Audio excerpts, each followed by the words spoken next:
It's 11:20 and there's a new report from Southborough, Massachusetts-based Global Force. It says it may not be salary or benefits that makes a company a great place to work. It could be friendships with co-workers. From one old timer to another, really well done on your great 15 years of service. Is that great? One way to foster these friendships is through videos that the company calls service timelines. They use co-worker testimonials to celebrate a worker's anniversary with the company.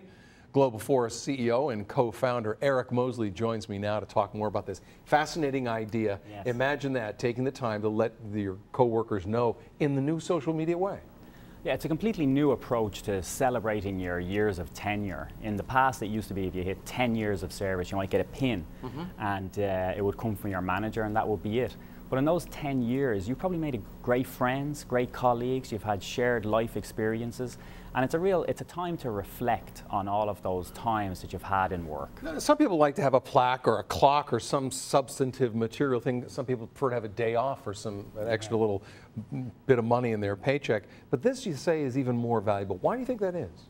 Well, I think in our Mood Tracker survey, we found over 90% of people felt much more valued when recognition was a part of their service anniversary.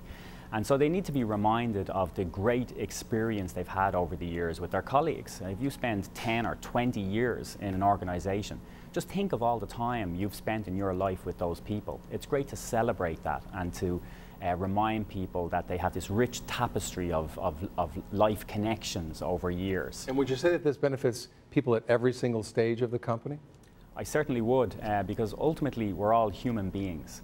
And human beings need that social connection to be happy, whether they're at the very top of the organization or at the very bottom. Everybody needs it. Are there any places on the planet that do this more and some places that do it less? Or who's cutting edge in terms of this? Well, we certainly see across the world a greater recognition of happiness in work, that drives productivity. And I would say in the US is probably at the forefront of that, just recognizing that happier people produce better work. All right. Yeah, thanks. Interesting insight. Appreciate that, Eric Mosley. Thanks so much from Global Workforce.